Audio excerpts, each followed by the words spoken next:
On International Women's Day, on the eve of this really important historical vote, been here fighting to repeal the 8th in Ireland.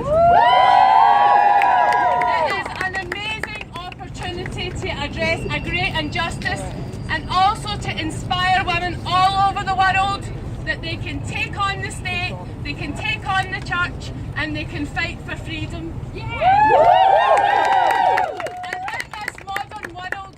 There is a butterfly effect when people fight for freedom, especially when you do it in an inspiring, creative, cheeky and sassy way, which you have been doing in the Repeal the 8th campaign.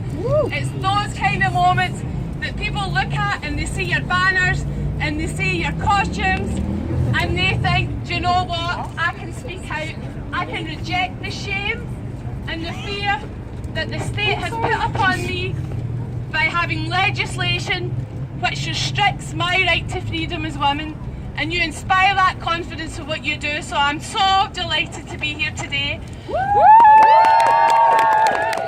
And I'm bringing sincere sisterhood and solidarity from the trade union movement in Scotland. I work for Unison as an officer. We're deeply committed to this issue, not just because it affects our members here, not just because we feel like sisters to the women in Ireland, but also because there is a very real issue affecting our members in Northern Ireland, which remains on the to-do list immediately after repeal. So it's a fundamental issue for our unions, but also because the fight for equality against discrimination, the fight against inequality is fundamental to the trade union movement. The trade union movement was set up to address issues of inequality, economic and discrimination, and that is why it's a fundamental issue. And I know that that's been something that the trade union movement has struggled with in Ireland, but I'm pleased to say that the hard work done by many people has meant that they are now taking a very strong stance,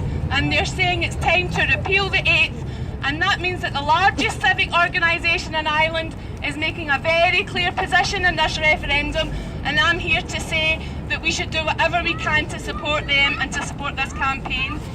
And in 1983, when this amendment was brought in, it was made pretty clear by opponents that they thought that this amendment could cause grave harm and could cause women to die. And guess what? They were right. That's what's happened. Down with that sort of thing. Down with that sort of thing. And so what we have is a situation where pregnant women are denied health treatment that would benefit them. So they're put into a subcategory of every other human being in society, and that is absolutely intolerable. And of course, legislating against abortion doesn't stop abortion. It just makes abortion unsafe, illegal, dangerous, and something that brings shame and humiliation and isolates people, and that causes great danger. So the starting point should be that we equalise the law and we make sure that the law does not legislate over people's right to sexual health care, because sexual health care is the same as any other care, and everybody has a fundamental right to health care.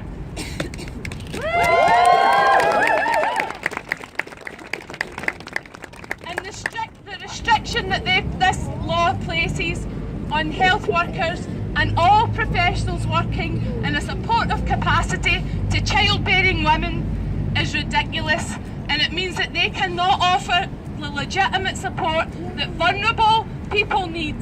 They are denied the opportunity to do that as professionals working to support women, and that is why workers in healthcare and other environments need to speak out about that, because it's a fundamental human right that women are allowed to make choices around their body. And it's the only way to safeguard the health, the lives and the rights of women and girls in Ireland. Now, I want to speak a wee bit about Northern Ireland, because I think it's really important that we recognise that. And last time we had a rally in Buchanan Steps, you know, I welcomed Nicola Sturgeon's statement, but this time I'm going to say there's more to be done. Because now it seems in Scotland that we have the situation where women who travel from Northern Ireland to England are refunded their costs, We don't have a similar setup as I understand it in Scotland. We're still waiting for the Health Minister to report back on that.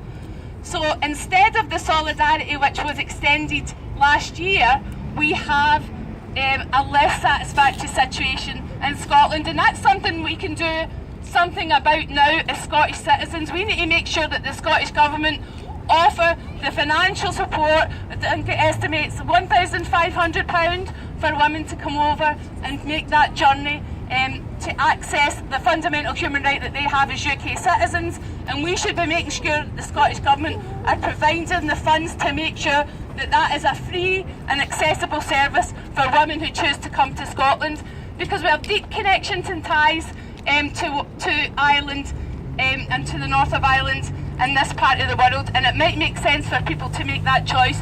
And of course we have an important right that we fought for, which is the right to have to take abortion pill and to make that choice safely and more comfortably than other people in other parts of the United Kingdom, and that should be extended also.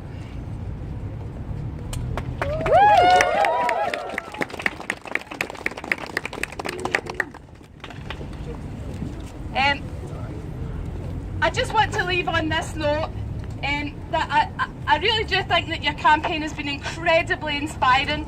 I think that as a community, whoever organisations you're part of, whether it's women's organisations, whether it's student organisations, whether it's trade unions, whether it's churches, it's now time to take action and look what we can do to make sure we get as many people voting in that referendum, and we have as many conversations as we can with the people that we know and we have connections with in Ireland, and help them make their decision to vote against this amendment and to repeal the 8th. So I would encourage you all to go and talk within your organisations and say what can we do to make this happen, and to fundraise in those organisations so that we can support the work that the Repeal the 8th campaign is doing, and to have conversations with our families and friends in Ireland. I know that I have family and friends in Ireland, and I've started to have those conversations with them, and immediately it was a wee bit tricky. I was thinking, oh no, I don't know what their position is on this matter, and do you know what? Their position was the same as mine. And hopefully, if we start to talk about that in our families, we make it easier for other people to speak out. I stand here as an older woman. I stand here as a mother to a young woman, and it is deeply disappointing every time you need to stand up for fundamental human rights that you hope that the next generation of women don't have to fight for. But it is incredibly inspiring to see the young Irish women who live in this city, who have built this campaign in such a wonderful way. And I personally am going to do all I can to make sure that the trade union movement, and I know there's lots of sisters like me, will try and give you as much support as you can to achieve this aim. I think we can win. I think we will win this battle.